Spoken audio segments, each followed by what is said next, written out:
Hello everyone, welcome you to our YouTube channel Perry study online class 7। अज आप topic start करन जा रहे हैं एक्सपोनेंट एंड पावर। नवा चैप्टर है, चैप्टर नंबर 5।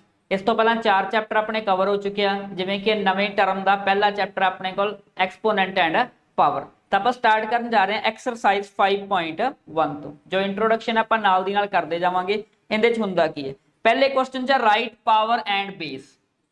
पहले च उन्हें पूछा पावर ते बेस दसना है की है। बहुत सौखा क्वेश्चन है। हम देखो, मान लो इस तरह लिखा है 3 दी पावर 2। ओके, सो जो 3 हुंदा है दैट इज बेस, जो सिर दे ऊपर है उन्होंने आप ही करने पावर कहने। ओके, जो सिर दे ऊपर उन्होंने आप ही करने पावर भी कह देने, एक्सपोनेंट भी कह देने। ओके, सो 3 बेस है, 2 अपने को की है पावर है। जिवें पहला क्वेश्चन है 8 पावर 6, 8 पावर 6 तो बेस कितना है 8 ते पावर कितनी है अपने को 6। B for base, P for power. Okay, जो थल्ले वाला है वो बेस, ऊपर वाला की अपने को पावर। नेक्स्ट है 31 दी power 5, 31 raise to power 5। So base कितना अपने को बेस इक्वल टू 31 ते पावर का इक्वल अपने को 5। ओके, जो थल्ले लिखा हो बेस, ऊपर लिखी हो अपने को की है पावर। नेक्स्ट है -9 पावर 9, -9 पावर 9 तो बेस कितना आ गया अपने को बेस इक्वल टू -9 ते पावर कितना आ गया +9, क्योंकि ऊपर जो पावर है वो पॉजिटिव है। सो पावर कितनी है पॉजिटिव, बेस नेगेटिव है तो बी कितना आ गया -9। ओके, उस तो बाद नेक्स्ट है अपने को 6 पावर 8। सो बेस कितना आ गया 6 ते पावर कितनी आ गई 8। बहुत सौखा पार्ट है, अपने को सिर्फ बेस दसना है, पावर दसना है। इनदे विचों 1 मार्क्स का क्वेश्चन जरूर बनता है। उस तो बाद -7 पावर 24। सो बेस कितना अपने को बेस -7 ते पावर कितनी है अपने को 24। बेस है -7 ते पावर कितनी है 24। लास्ट अपने को 15 पावर 9, 15 पावर 9। सो बेस कितना है 15 ते पावर कितनी है अपने को 9। ओके, सौखे सौखे क्वेश्चन है। थल्ले वाला बेस हुंदा, ऊपर वाली की हुंदी है पावर हुंदी। ओके, तो पहला पार्ट अपने को पूरा हो गया, जिंदे विच आपां की दसना सी सिर्फ बेस की आएगा ते पावर की आएगी। हुण आपां करदे हां सैकेंड पार्ट। सैकेंड भी बिल्कुल सौखा है, वैसे तो पूरा चैप्टर ही बिल्कुल सौखा है। ओके, क्वेश्चन नंबर 2 की कह रहा है। Question number 2, express the following in exponential form. आपां दसना एक्सपोनेंशियल फॉर्म। हुण एक्सपोनेंशियल फॉर्म की हुंदी है, ਆਪਾਂ ਨੂੰ बहुत सारे नंबर जो मल्टीप्लाई दिते होने इको जे तो उन्होंने आप पावर की फॉर्म च लिखना। ओके, जिवें अपने को पहला क्वेश्चन है 4 × 4 × 4 × 4, यही अपने को। हुण 4 देखो कितनी बार आ रहा है, 1 2 3 ते 4, तो आप इस फॉर्म च लिख सकते हैं 4 की पावर कितनी है 4। बस सिंपल जहा काम है। ठीक है, 1 2 3 ते 4, 4 बार आ गया तो कितना आ गया 4 कितनी बार है 4 बार, तो ये अपने को की आ गया आंसर आ गया। जिवें अपने को 3 × 3 × 3 × 5 × 5 ये चीज है। हम देखो 3 कितनी बार आ रहा है 1 2 3, सो की लिखांगे 3 पावर 3। 5 कितनी बार है 2 बार, सो की लिखांगे 5 पावर 2। ओके, जेड़ा नंबर जिन्नी बार है उन्नी बार उनकी पावर लिख दो। 3 3 बार है, 5 कितनी बार है 2 बार। ओके, जिवें अगला क्वेश्चन अपने को m × m × m into n into n, इस बार अपने को वेरीएबल दे विच आ गया, इंग्लिश वाले लैटर आ गए। सो m कितनी बार है 1 2 ते 3, so m raise to power 3। n कितनी बार है 2 बार, सो कितना आ गया n पावर 2। ओके, सौखे जे क्वेश्चन है बिल्कुल। m 3 बार आ गया, n कितनी बार आ गया 2 बार आ गया। उस तो बाद 8 × 8 × 7 × 7 × 7 × 7 ये चीज आ गई अपने को। सो देखो अपने को 8 कितनी बार है 1 ते 2, सो लिखांगे 8 पावर 2। 7 पावर कितना आ गया अपने को 4, क्योंकि 7 कितनी बार आ रहा है 4 बार, ते 8 कितनी बार आ रहा है 2 बार। ओके, उस तो अगे अपने को की है रैशनल नंबर वाली फॉर्म च आ गए, p/q फॉर्म च। इन्हों भी आप सॉल्व करते हैं। जिवें पहला क्वेश्चन अपने को -5/15 कितनी बार है अपने को 1 2 3 4 5, -5/15 मल्टीप्लाई -5/15 मल्टीप्लाई -5/15 ते मल्टीप्लाई -5/15। ये चीज अपने को कितनी बार है 1 2 3 4 ते 5। सो आप आंसर की लिखांगे -5/15 पावर कितनी आ गई 5 आ गई। ओके, जस्ट आप एक्सपोनेंशियल फॉर्म दे विच लिखना, होर कुछ ही नहीं करना।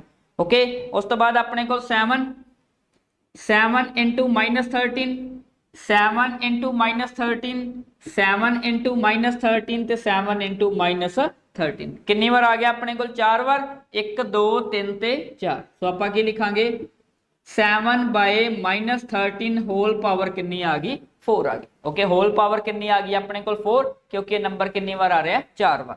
उस तो बाद -2/3 इंटू -2/3 इंटू की आ गया 5/7 5/7 5/7 ते 5/7 देखो -2/3 कितनी बार है 2 बार सो आप की लिखांगे -2/3 पावर 2 ते 5/7 1 2 ते 3 ये कितनी बार है 3 बार।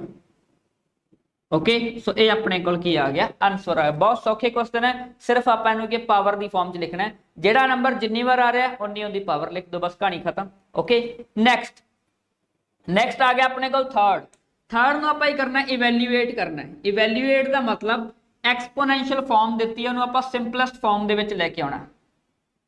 बहुत सौखा पार्ट है भी बस थोड़ी मल्टीप्लीकेशन सही होनी चाहिए है। कितना आ गया -3 की पावर 4 ओके -3 की पावर 4 ये अपने को केड़ी फॉर्म है एक्सपोनेंशियल फॉर्म। ये अपने को केड़ी फॉर्म है एक्सपोनेंशियल फॉर्म। आप क्या सिंपल फॉर्म दे विच लेके आने। ओके सो कितनी बार लिखांगे इनू 4 बार -3 -3 ते -3। हुण एक गल का ध्यान रखना है जेकर तो अपने को माइनस की है ऑड टाइम है माइनस की है ऑड टाइम तो रिजल्ट की आएगा नेगेटिव। जेकर माइनस अपने को इवन टाइम्स है तो रिजल्ट की आएगा पॉजिटिव। ऑड टाइम मतलब 1 3 5 7 इस तरह इवन मतलब 2 4 6 8 इस तरह। हुण कितने माइनस है 1 2 3 ते 4 की हुंदा इवन सो अपने को रिजल्ट की आएगा प्लस आएगा। ध्यान रखो बेटा माइनस कितनी बार आ रहा है जेकर तो ऑड टाइम आ रहा है तो माइनस आ जाएगा जेकर इवन बार आ रहा है तो प्लस आएगा। देखो कितने 1 2 3 ते 4 की हुंदा इवन तो रिजल्ट की आएगा पॉजिटिव। 3 3 जा 9 27 ते 81 सो अपने को आंसर कितना आ गया +81 या तुम इनू इतना ही लिख सकते हो +81। साइन लगाने की जरूरत भी नहीं है। ओके पर जे नैगेटिव आ गया फिर जरूर लगाना पड़ेगा। ओके जिवें नेक्स्ट क्वेश्चन है -10 रेज़ टू पावर 7 -10 की पावर की है 7 सो की लिखोगे -10 कितनी बार लिखोगे इनू 7 बार। ये आ गया अपने को हुण माइनस काउंट करो कितने 1 2 3 4 5 6 ते 7 की हुंदा 7 हुंदा ऑड सो अपने को की आ जाएगा माइनस। हुण मल्टीप्लाई करोगे 10 100 1000 10,000 उस तो बाद 1 लाख 10 लाख ते उस तो बाद की आ गया 1 करोड़। कितनियां जीरो आ गई अपने को 7 जीरो आ गए। ठीक है 2 4 ते 3 7 ये अपने को की आ गया आंसर आ गया। ओके 10 ਨੂੰ 10 ਨਾਲ ਕੀਤਾ 100 100 ਨੂੰ 10 ਨਾਲ ਕੀਤਾ 1000 10,000 उस तो बाद 1 लाख 10 लाख ते 1 करोड़ अपने को की आ गया -1 करोड़ आ गया। ओके उस तो अगला क्वेश्चन उस तो अगे की अपने को 100 की पावर 4 है 100 भी अपने को की है माइनस दी है -100 पावर कितनी है 4 -100 पावर 4 सो की लिखांगे -100 इंटू -100 इंटू -100 इंटू -100 ये आ गया। पहला माइनस काउंट करो कितने 1 2 3 ते 4 मतलब इवन मतलब पॉजिटिव। सो 100 इंटू 100 कितना हो गया अपने को 10,000 10,000 इंटू 10,000 अपने को कितनियां जीरो आ गई 4 ते 4 8 10 करोड़ अपने को की आ गया आंसर आ गया। ओके 2 4 6 ते 8 कितनियां जीरो आ गया 8 जीरो आ गया मतलब 10 करोड़ बन गया। ओके उस तो अगला पार्ट डी अपने को की कह रहा है डी पार्ट कह रहा है अपने को 3/5 की पावर 3/5 पावर 3 हुण इहदा मतलब की है इहनूं 3 बार लिखो 3/5 3/5 ते 3/5 ऊपर मल्टीप्लाई करनी है थले थले मल्टीप्लाई 3 3 जा 9 9 3 जा 27 3 3 जा 9 9 3 जा 27 5 5 जा 25 25 5 जा 125 आ गया ना अपने को आंसर। बहुत सौखा क्वेश्चन है ऊपर मल्टीप्लाई करो थले थले करो नैक्सट 7 बाय -9 पावर 4 ये बन गया अपने को।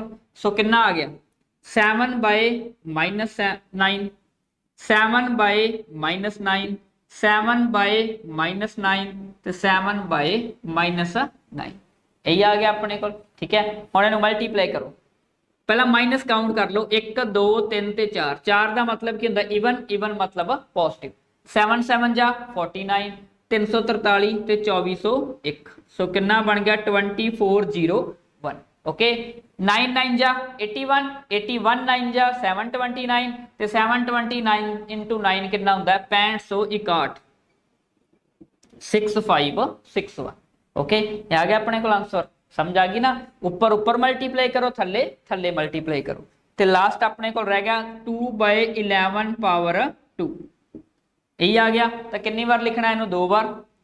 सो 2 बाय 11 इंटू 2 बाय 11 2 2 जा 4 11 11 जा कितना आ गया 121 ओके।